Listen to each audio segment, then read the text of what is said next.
Welcome to session number 13 of Genesis in Depth. I'm Dr. John McMath, joined here as usual on Wednesdays at this time by my friends in Italy and in the Philippines. We've been studying together for several years, going through the chief headings of theology and doctrine for church leadership. And this is a time of the week that I always wait for, the miracle of modern technology allowing us as a body of Christ all over the world to get together and study together. This is actually really cool.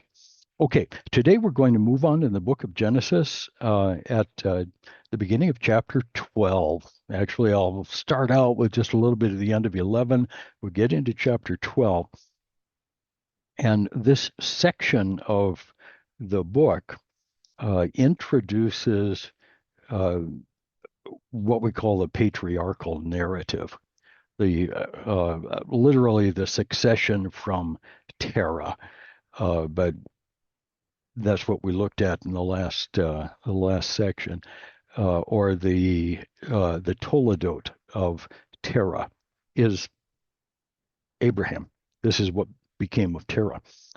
So we're going to start with Terah and go on from there as we move on through this genealogy, and we get into a period of Israel's history that we call the patriarchs. The patriarchs is a big word. It's a Latin root word that means the fathers. So the fathers of Israel are Abraham, Isaac, and Jacob. And then the messianic line will pass through Judah. Joseph is included in the patriarchal narrative because of his importance in preparing Egypt to be the nurturing ground for Israel. So we walk through this. Boy, I still got this cough. I'm going to take a drink of water to see if that helps. We walk through this story of the patriarch really in preparation for the book of Exodus. Exodus is the first book that Moses writes about his own history. Genesis is all the the prehistory to uh, to the redemption of Israel and the establishment of Israel as a nation that we see in the Pentateuch and Joshua Judges. So all of this fits together. The historical books of the Old Testament are not written in a vacuum.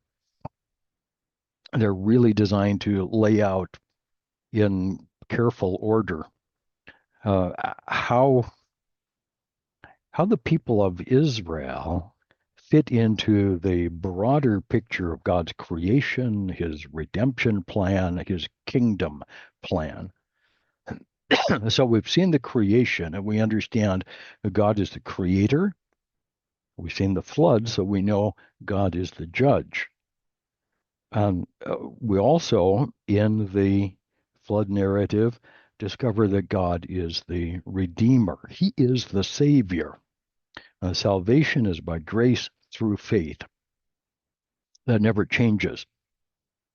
Um, there are some people who don't like the dispensational way of looking at the Bible, who claim that we dispensationalists, people like me, claim that there are multiple ways of salvation in the Bible, and that's not true. Salvation always has been by grace through faith. Adam and Eve are saved the same way that we are. Abraham is saved the same way that we are. As we get into this, we're going to discover some of the vocabulary of salvation that has its roots in the book of Genesis. And much of what Paul uses to explain how salvation works is really found in this book. As we open up this story, or that really is what it is, it's It's narrative history, which is the telling of a story about people. This is not the kind of history which says, the Battle of Tours occurred in 723. Okay, maybe it did, but I would prefer a story that starts out with uh, Charles Martel, and hear the story about where he grew up and why uh, he came to power in the Frankish nation at that time, and how he felt it was important to take as many of his knights as he could gather and meet the Arab invaders who had crossed the Pyrenees on a raid from Spain. Um, then then I'll be into it, and I'll be interested in who these people are and what happened to them and what their motivations were. That's kind of what I care about. The book of Genesis is exactly that kind of literature. It's a historical narrative which tells the story of history by telling the story of people who were there and were directly involved. And that makes it, for me, the very best kind of history. First person reporting of events or eyewitness reporting of events. So the Bible doesn't just say, well, Abraham was the first in the line. It tells the story. And that provides us a great beginning for the story of the history of Israel. So we can say that the patriarchal narrative is foundational to the rest of the story of Israel. Without the patriarchal narrative, it's very difficult to understand why this nation is something interesting or important. And then specifically, the patriarchal narrative begins a pattern that we're going to see in the rest of the Bible of looking at the outworking of the kingdom program and the redemption program. The kingdom program is uh, obviously God as the king wants to walk with people who love him. And so we have a story of the patriarchs struggling to walk with God as they go about life, and particularly as they go about trying to produce the messianic line. Okay, this is a thread running all the way through the Bible. The seed of the woman comes first through Seth and then through the line of the 10 patriarchs before the flood, through Noah, through Shem, from Shem down through Terah, who was an idolater in Mesopotamia, through Abram, who grew up in that mess, and then through the family that we call the patriarchs. So Abraham, Isaac, and Jacob. Jacob with 12 sons. And the 12 sons become the 12 families or tribes of Israel. And along the way, they struggle with the process of walking with God in accordance to what He has revealed. And along the way, also, as life goes on, Abraham and Sarah have a son. This is Isaac. Isaac and Rebekah have a son. This is Jacob, and another named Esau, but we follow Jacob. Then Jacob has 12 sons, one of whom is the child of promise, and the messianic line will pass down through the line of Judah, through David, and ultimately to Christ. And that's the genealogical story of the Old Testament as it leads up to the birth of Christ. And it's not a minor note. That is, in fact, the thread that ties the whole Old Testament together. This this line of kings that we see starting with Saul, but the messianic line of kings through the line of David is the earthly expression of an outworking of the kingdom program. Here's a kingdom. Go ahead and do the best you can with this. And we see what Israel was able to do with a kingdom. And it's not wonderful. That's the best we can say with that. But through it all, they develop the rest of the Old Testament scriptures. They lay down the prophets, and the messianic line is continued. The parallel story of the Old Testament is the redemption program, which is the foundation of salvation by grace through faith.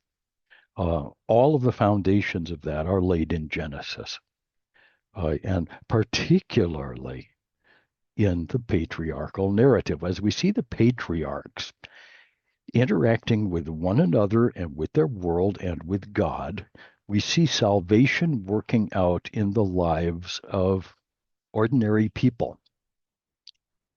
We need to be a little careful as we walk into this to remember that this is a story for grown-ups.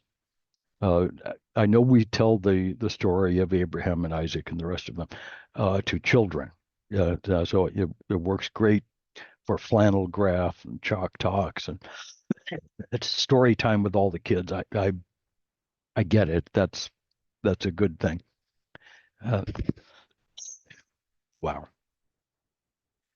But we need to get a little beyond um, the smiling characters of the plaster saints that Catholics have in their churches. Um, Abraham and Isaac and Jacob and Joseph were far from perfect. As a matter of fact, the patriarchs were often very human. They made mistakes, often big mistakes, often terrible mistakes. The same is true of the judges, the kings, all of Israel's leaders. That as leaders of God's people, they often fell short. One pastor I know did a series through the patriarchal narrative, and it was a great series, great sequence, and he titled the whole thing, How God Used a Broken Family to Save the World. Okay, so the people of Israel begin with a genuinely broken family. Abraham was imperfect. Isaac was far from perfect. Isaac and Rebekah had a troubled marriage. When we go down to Jacob, he had two wives and two concubines. He had four ladies in the tent, and he produced children with all of them. And it doesn't get any more broken than that. The problems that they had. Anyway, this patriarchal narrative that we're going to look at is set in the larger Middle East. We're going to share that screen. Let's see if it can do that. There we go. This larger map is going to be somewhat important. Let's see if I can show. No, I don't think I can get myself there.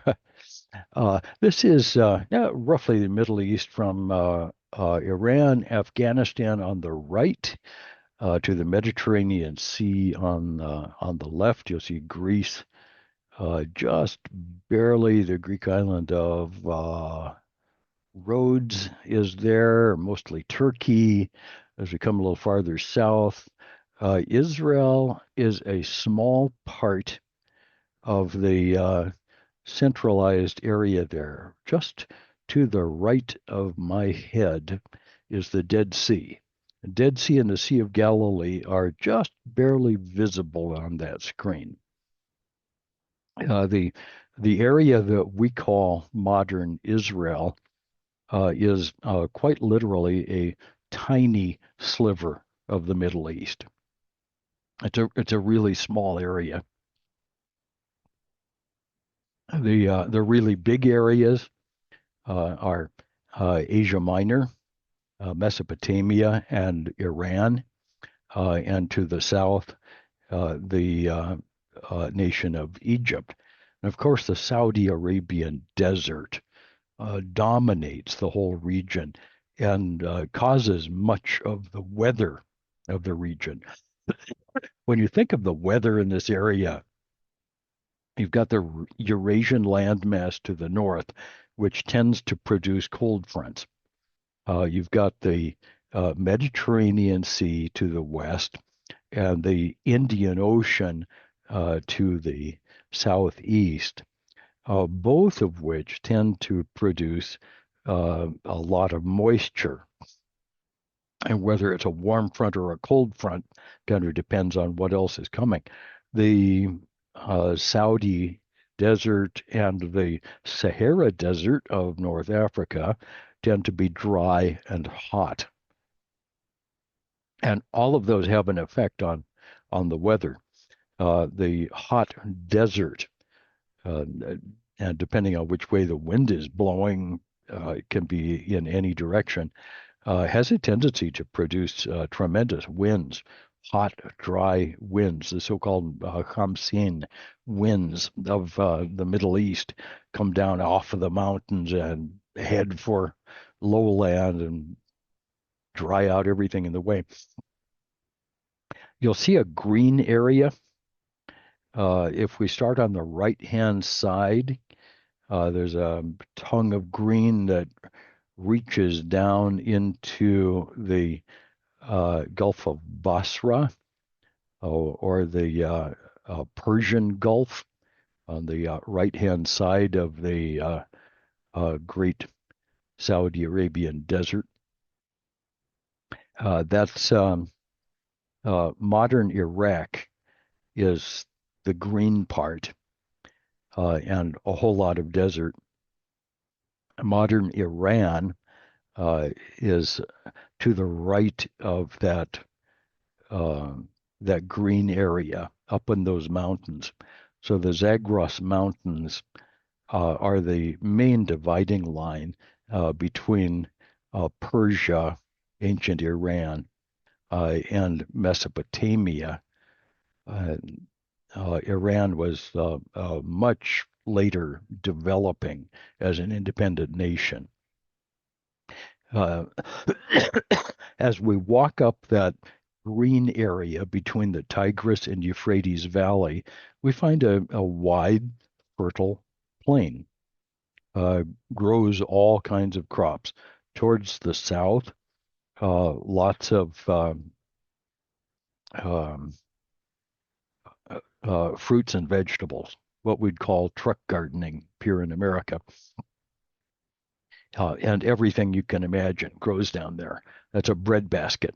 As you move farther north, various kinds of grain, including rice, wheat, barley, all kinds of grains, corns, all the way along until you get quite far into the north, where it's still green, it's still fertile, but it's more pasture land. It's drying out. Pasture land and dry land grains, like again wheat, and that would grow all along that whole plain between the Tigris and Euphrates River. Much of that was irrigated in ancient times.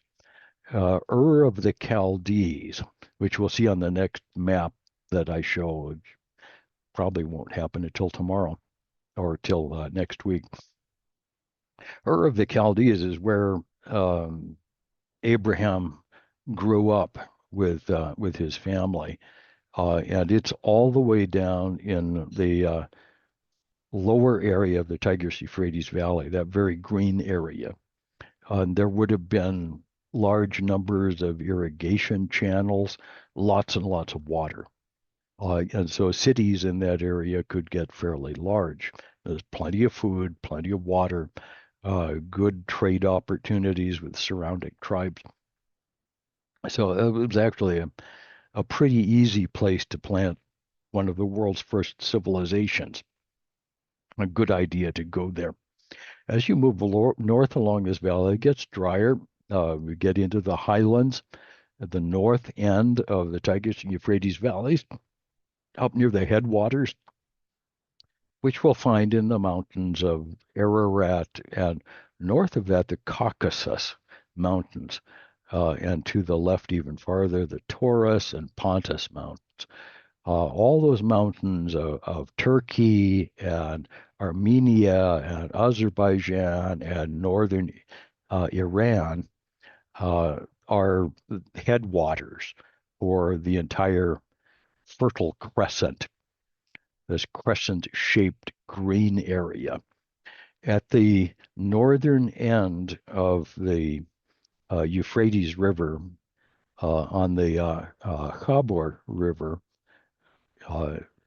actually a tributary of that, in the foothills of the mountains of Ararat is Haran, another ancient site. Haran is not a really, really big place, and that's the place that Terah eventually migrated to. And Terah, Abram's father, died in Haran.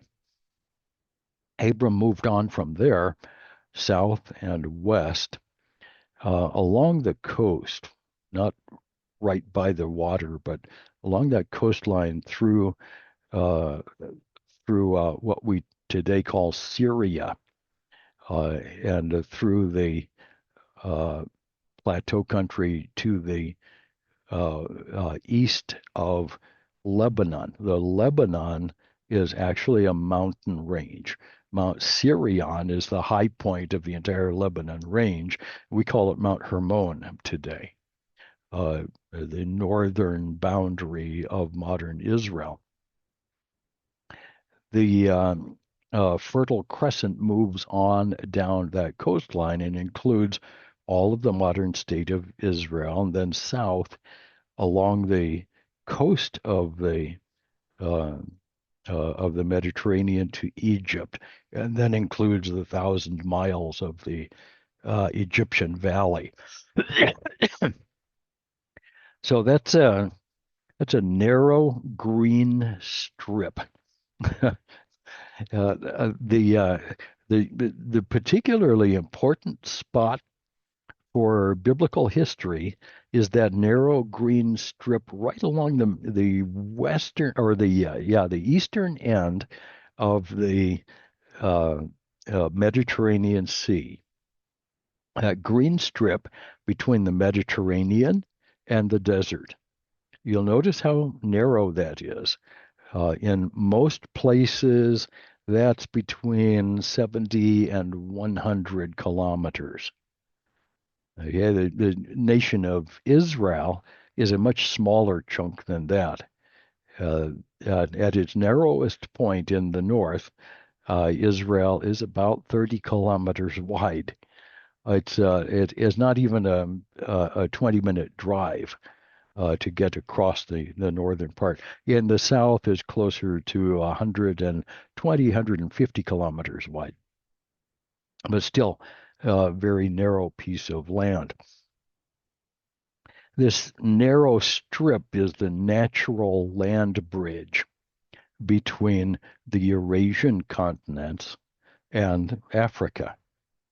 If you're anywhere in Africa and you want to go to anywhere in Europe or Asia, you're not going to walk through the desert, because you'll die 2 days into the desert. You'll just die. Even with camels, you can't go farther than 4 or 5 days without an oasis, and that's difficult to do. The camels don't go through the hard desert. That's a lifeless area, just in general. The camels stay relatively close to water. Donkeys, of course, are even more dependent on water. So most people who traveled went close to the coastline through what is today modern Israel and Lebanon. If they were going to Europe, if they were heading for Asia, they would take a right at the north end of modern Israel, go up over the Golan Heights through Damascus, which is just on the uh, just on the edge of the green. Very pretty spot on the other side of the Golan Heights. From Damascus around the Fertile Crescent, around the edge of the Fertile Crescent, next to the desert, desert on the right, green stuff on the left. That's where the international trade routes are found. The oldest international highway in the world, literally, the first international road goes along this land bridge between Egypt and Mesopotamia. And all along this strip, uh, if you were going to war, if you were going to migrate from one place to another, if you intended on trading with good guys that you knew were somewhere else, uh, all of this happened along that great international trunk route, what we call it. The Romans called this the Via Maris, or the Way of the Sea.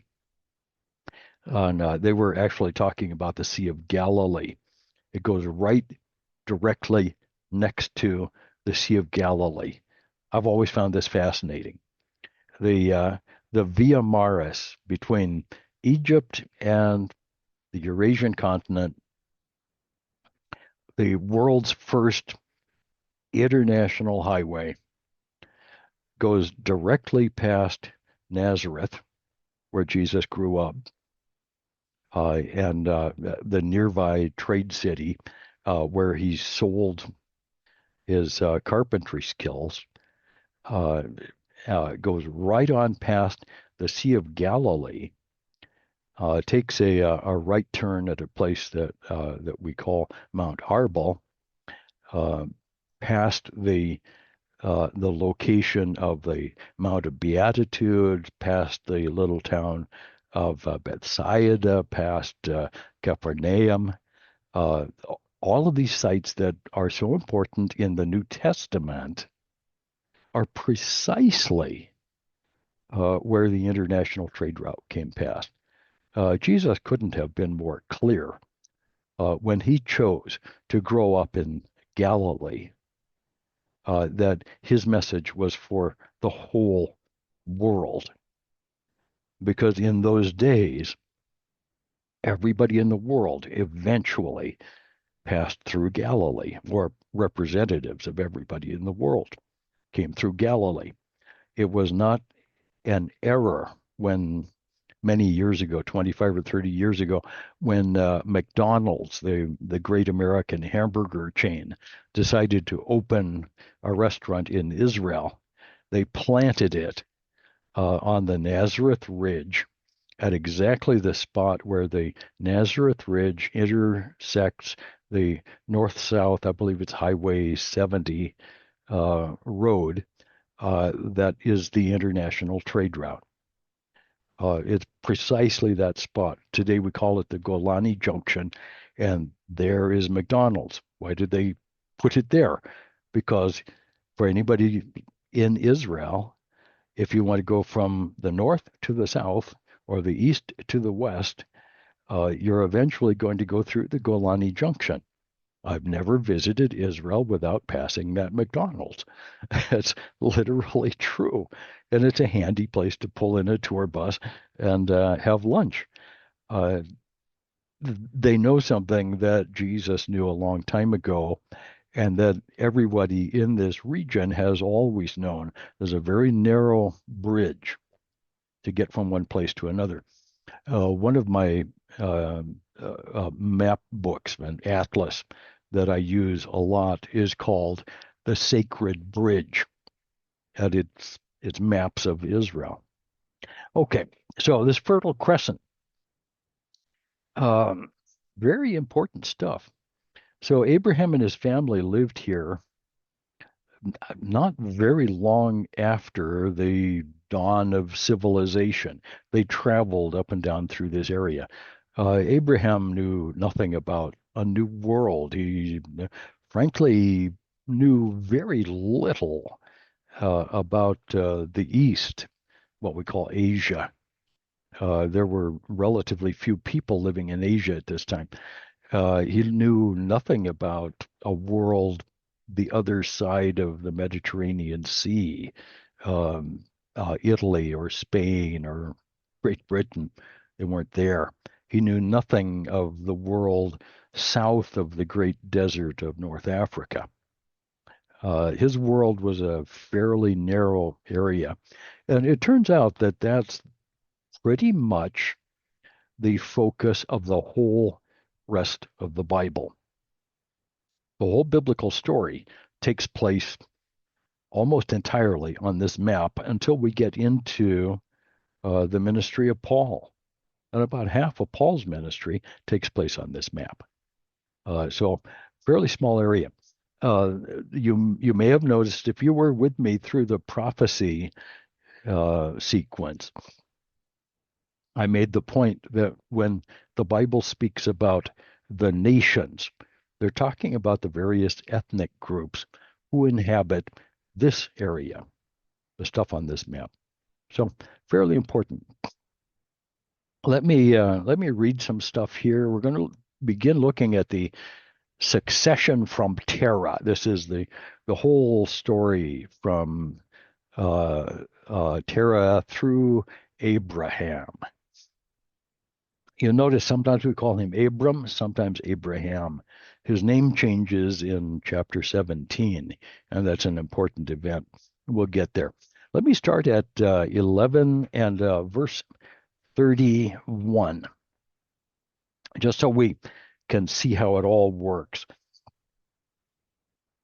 Terah took Abram his son, this is 11:31, and Lot, the son of Haran, his grandson, and Sarai, his daughter-in-law, his son Abram's wife, and they went out together from Ur of the Chaldeans in order to enter the land of Canaan, and they went as far as Haran and settled there.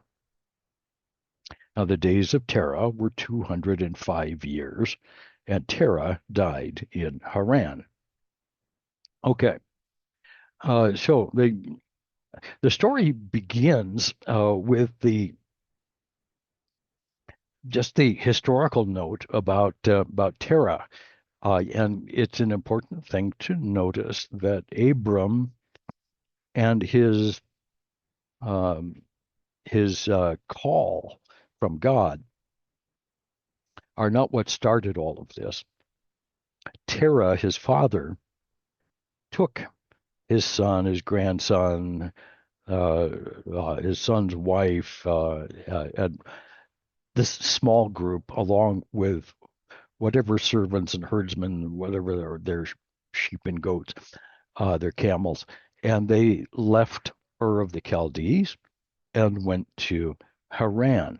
Now, I need to give you some background about Ur and about Haran, because this is the first part of this whole story. Ur is a part of what we call Sumeria, the original civilization. And it developed after the flood. We see Nimrod, who, by the way, I was struggling to get the name last week. Nimrod should be identified with what historians call Sargon the First. Sargon the First, who is listed as the sometimes as the king of Sumer, sometimes as the king of Babylon. It depends on the tablets that you're reading. But Sargon the First is at the right time and in the right place and has a similar history in the contemporary Mesopotamian cuneiform literature. So we're going to say that Nimrod has to date to right around 24, maybe 2500 BC, maybe a little earlier than that, maybe as early as 2800 BC. Depends on how we stretch the various things. Um, Terah grew up and raised his family in Ur, which was one of the primary cities that Nimrod had developed several hundred years before. It was not very far from Babel, which was the city of the confusion of the languages and the place of the first great disobedience of the post-flood era. Very, very important stuff all happening there, and also very pagan stuff. Everything we know about Ur, well, and we don't know all that much about Ur, but we do know quite a bit. The city has been excavated. Uh, we found a temple tower, the ziggurat, or the Tower of Babel looking place. We've also found uh, significant remnants of the city.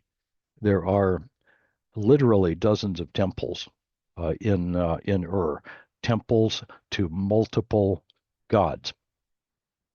We don't know the names of all of the gods from the Sumerian period. Uh, we have a pretty good idea of some of them, but there are lots of them, multiple gods, uh, and they were apparently nature gods.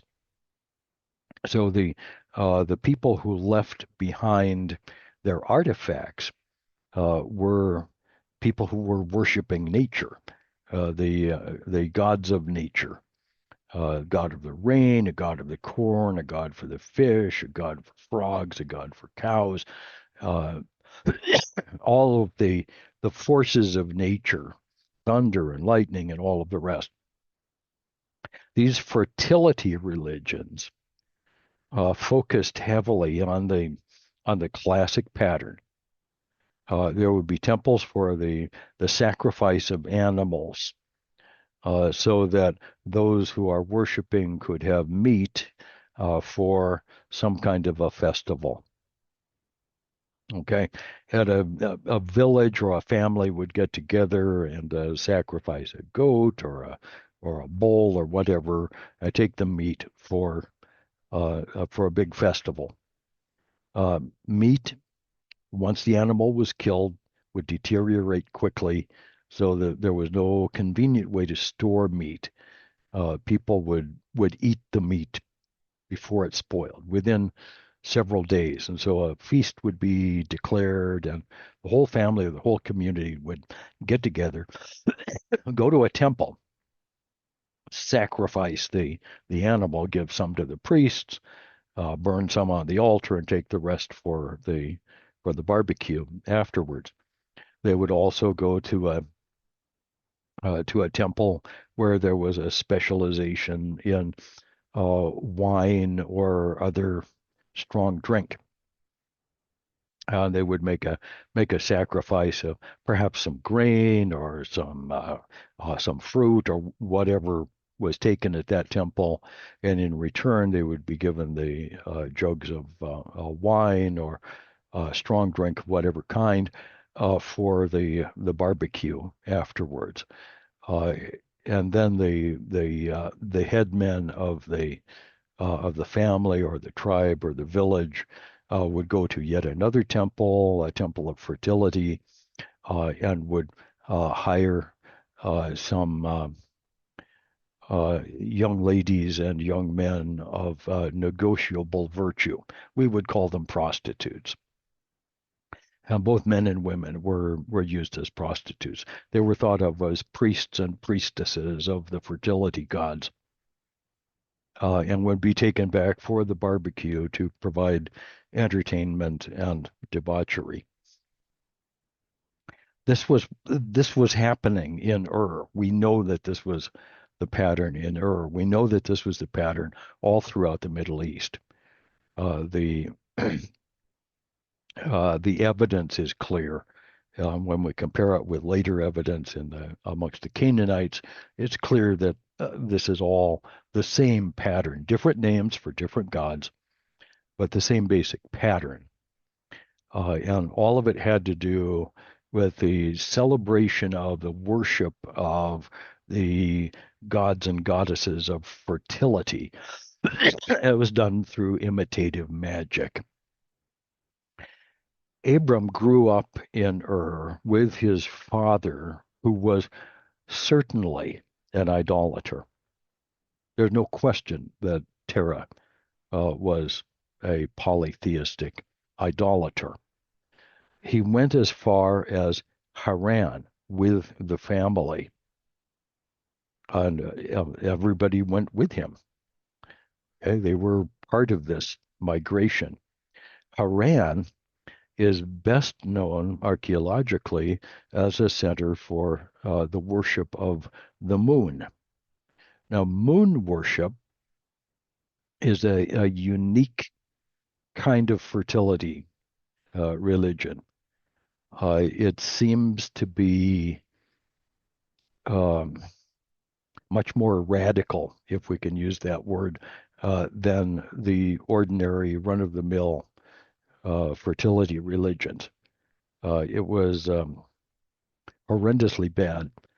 We know that many of these cults employed the sacrifice of children, infants usually, and other kinds of human sacrifice, sometimes adults who were killed on the altar for sacrificial purposes.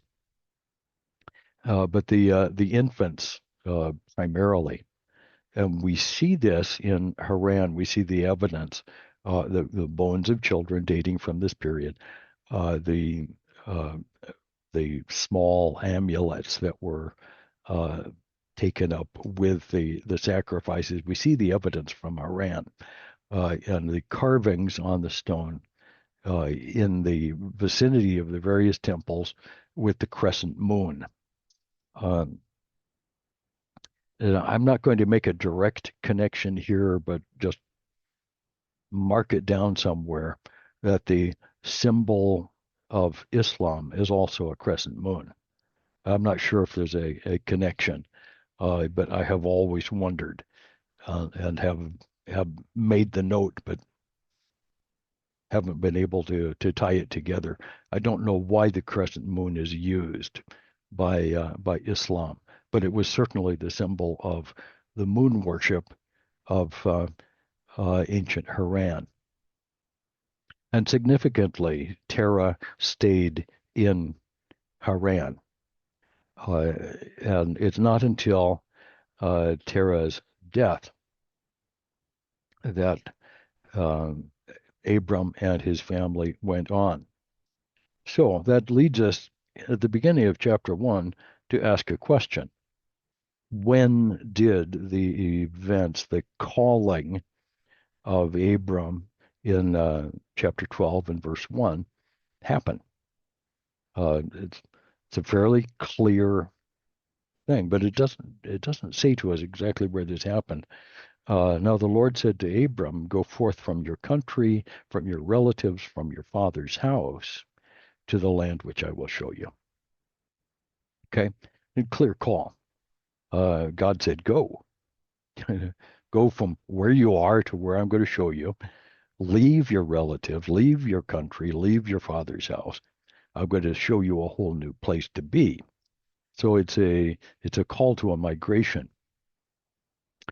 Now, one of the really interesting archaeological backings of all of this, and I know I'm following a rabbit trail here, but I want to tie some things together, is about this time in history, around 2000 BC, we hear of something happening. We catch a whiff of it in the archaeological record of a migration of a people group that we call the Amorites.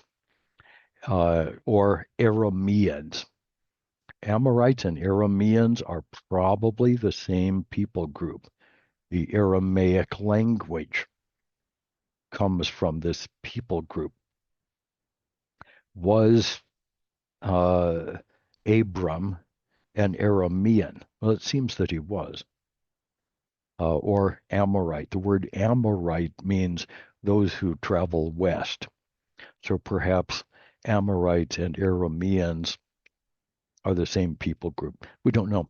But around 2000 BC, give or take about 200 years, it was going on for a long period, the Amorite people left Mesopotamia and began to set up a civilization of sorts uh, farther west, places like Syria and Lebanon and Israel and Jordan uh, all became a populated area during that time.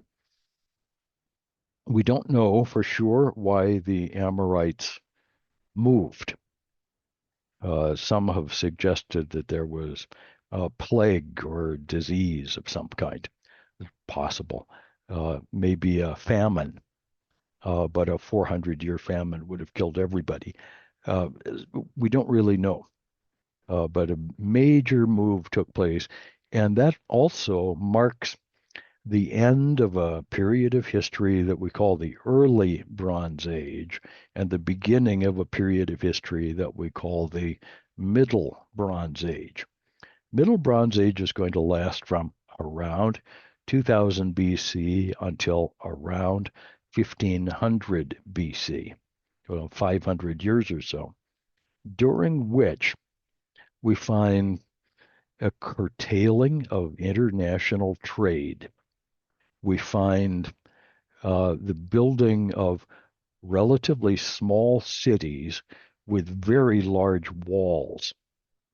We find pottery that appears to be made locally, very little international trade growing on.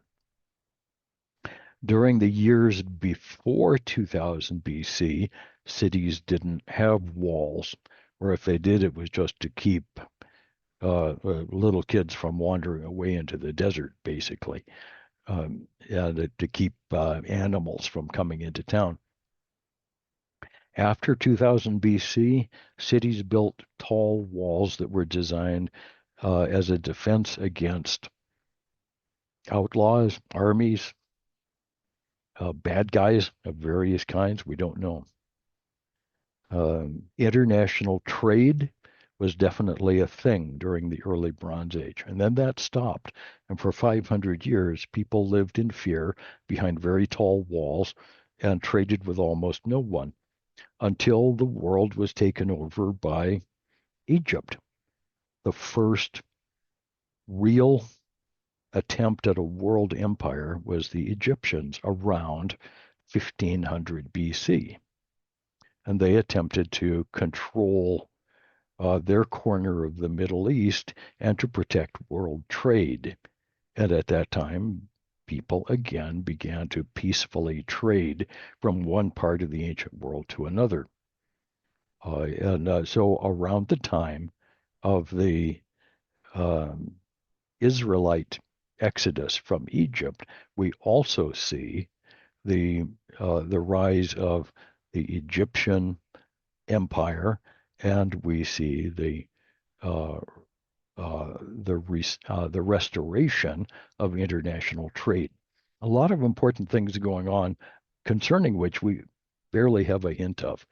So God said to Abram, okay, in the midst of all this international stuff that's going on, the Lord said to Abram, go forth from your country, from your relatives, your father's house, to the land I will show you. And I will make you a great nation, and I will bless you. I will make your name great, and so you shall be a blessing.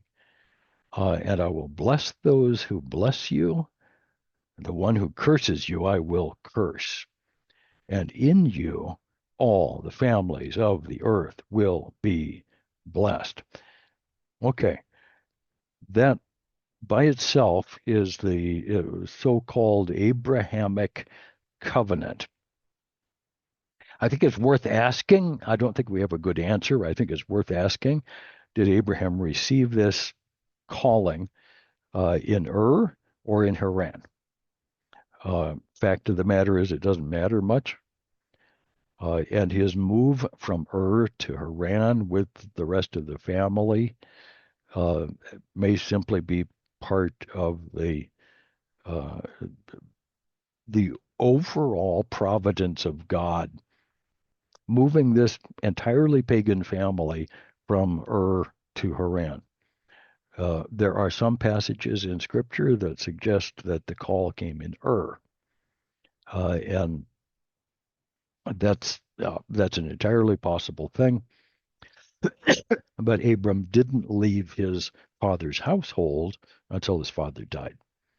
Uh, at any rate, this is the long range story of the movement. The covenant itself, I'm not going to walk through in detail today. I want to look just in general at some of the elements of this. Leave your country, go to a land I'm going to show you. Okay? So the first part of this promise is I'm going to take you to a new land, and that will be your land. As we develop, particularly chapters 11 through 15, but reiterated to Isaac and to Jacob later, uh, there is a particular piece of land that is associated with the Abrahamic covenant. God says to Abram, "I'm going to take you to a particular place," and by implication, there I will make you into a great nation. Now, the great nation, an ethnos, a goy. The term that's actually used here is people. And in order for Abram to become a great people, he's going to have children. that that becomes the sticking point for the entire development of the Abrahamic covenant. The national blessing, the great nation blessing, is again one of the great lasting themes of the Old Testament. We're going to see the territorial blessing reiterated in the Palestinian covenant of Deuteronomy 28, but also just throughout the Old Testament and into New Testament prophecy, as we see Israel tied to a particular land forever. The national blessing is the promise of the existence of a nation of Israel throughout all of history. I'm going to bless you. I'll make you a great nation. And you, as a great nation, will possess this land forever.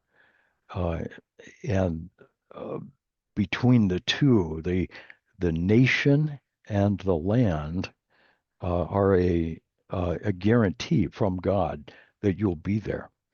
The Mosaic covenant expands on the personal blessing that I will bless you and make your name great.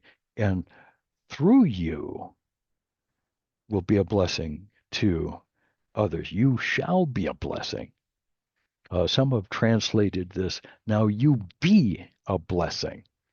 And in Exodus 20, with the Ten Commandments, we see the development of the covenant of Moses. If you will do these things, which I am commanding you today, in Exodus 19, particularly the preamble to the Ten Commandments, I will be a blessing to you, and you will experience the blessing.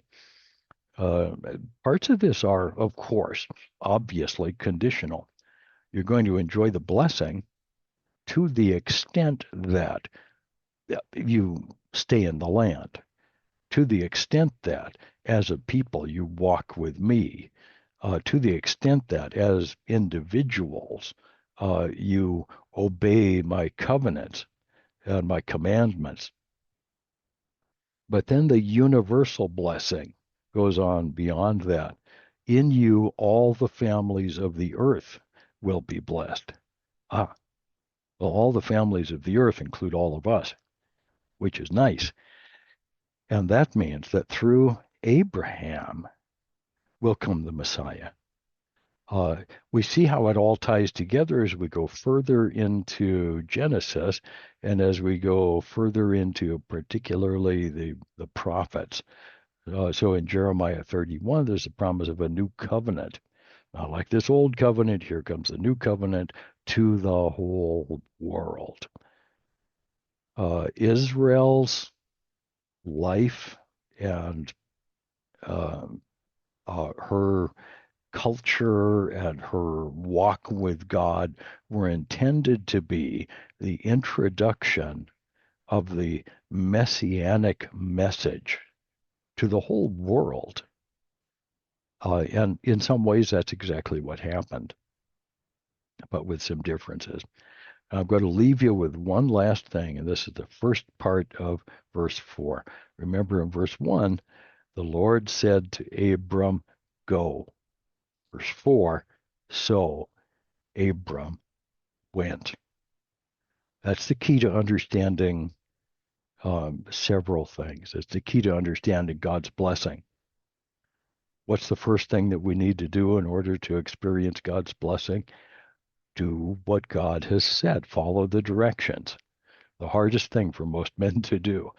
Follow the directions.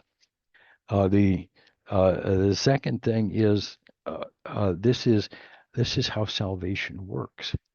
When God calls, hear the call and respond. God said go, so Abram went. Faith is this attitude of trust that's built on God's words that results in an obedient response. Okay, so an attitude built on knowledge that results in obedience, an act of the will to do what God has called us to do. And on that foundation, we're going to build the whole story of Abraham. We'll come back next Wednesday and look some more at this development of the Abrahamic covenant. I'm going to go a little deeper, so we'll see what else is going to be happening here. And I'm going to show you how this sets the stage for Abraham's rest of his life, all of the other stuff that is going to be going on here. So we'll come back to this. We'll pick it up at exactly this spot next Wednesday. Let me make this part go away. Okay. Thank you. It's oh yeah. Oh, look at everybody's here. Hi, Raj. Good to see everybody. It's my pleasure to be able to spend some time with you. And let's see, stay muted. Yeah. It's my pleasure to be with you and to spend some time here with you. I hope that these things are helpful. I certainly enjoy this part of the Bible. Now, we'll come back next week and do it some more. So for now, love y'all. Ciao for now. Bye-bye, Oscar. Bye, Roger. Misty, bye-bye. Okay. Thank you. Let's see who else. Okay, Ciao I see tutti. Dante there. I see Jun Lee. Yeah. Bye-bye, everybody. God bless. Gotcha.